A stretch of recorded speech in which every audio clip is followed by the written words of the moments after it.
Good evening and welcome back to another episode of The Longing. Today we're going to be continuing to read The Golden Age by Kenneth Grahame. So, let's get going.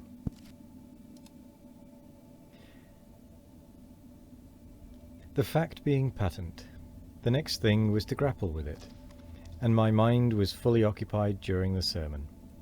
There was really nothing unfair or unbrotherly in my attitude. A philosophic affection such as mine own, which clashed with nothing, was, I held, permissible. But the volcanic passions in which Edward indulged, about once a quarter, were a serious interference with business.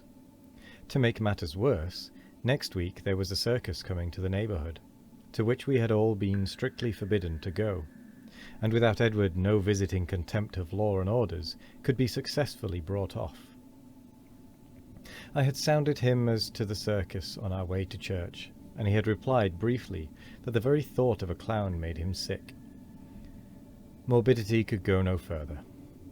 But the sermon came to an end without any line of conduct having suggested itself, and I walked home in some depression, feeling sadly that Venus was in the ascendant and in direful opposition, while Auriga, the circus star, drooped declinant,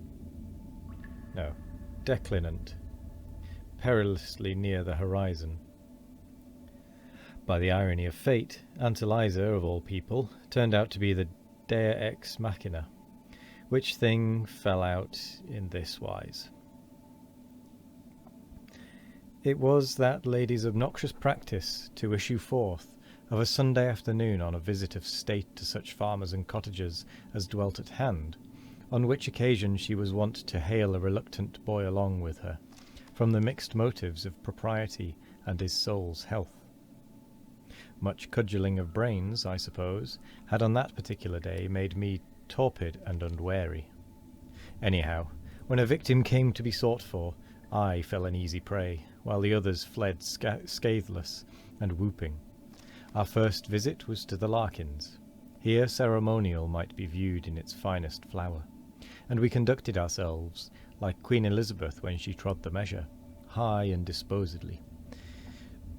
In the low oak-panelled parlour, cake and currant wine were set forth, and after curtsies and compliments exchanged, Aunt Eliza, greatly condescending, talked the fashions with Mrs. Larkin, while the farmer and I, perspiring with the usual effort, exchanged remarks on the mutability of the weather and the steady fall in the price of corn.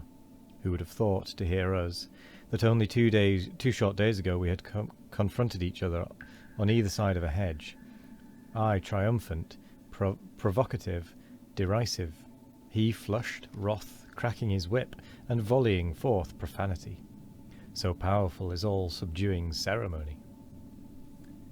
Sabina, the while, demurely seated with a Pilgrim's Progress on her knee, and apparently absorbed in a brightly coloured presentment of Apollyon straddling right across the way, eyed me at times with shy interest, but repelled all Aunt Eliza's advances with a frigid politeness for which I could not sufficiently admire her.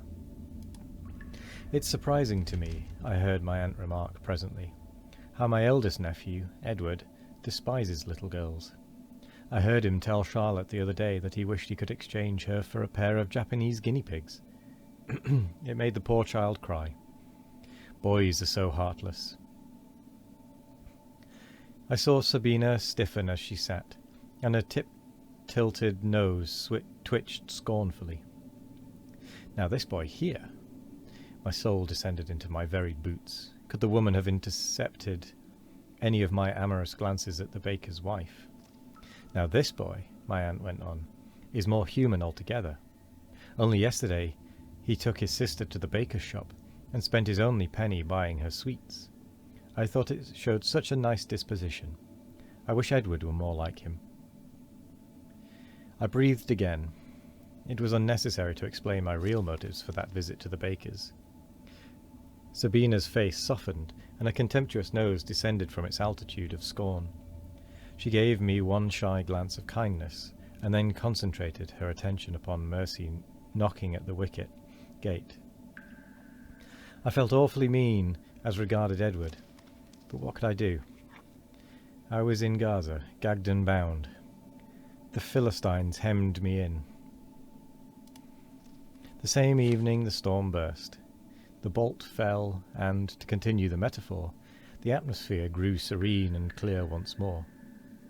The evening service was shorter than usual. The vicar, as he ascended the pulpit steps, having dropped 2 pages out of his sermon case, unperceived by any but ourselves, either at the moment or subsequently when the hiatus was reached. So as we joyfully shuffled out, I whispered Edward that by racing home at top speed we should make time to eschew our bows and arrows, lay it aside for the day, and play at Indians and buffaloes with Aunt Eliza's fowls, already strolling roostwards regardless of their doom. Before that sedately stepping lady could return, Edward hung at the door, wavering. The suggestion had unhallowed charms. At that moment Sabina issued primly forth, and seeing Edward, put out her tongue at him in the most exasperating manner conceivable, then passed on her way, her shoulders rigid, her dainty head held high. A man can stand very much in the cause of love. Poverty, ants, rivals, barriers of every sort, all these only serve to fan the flame.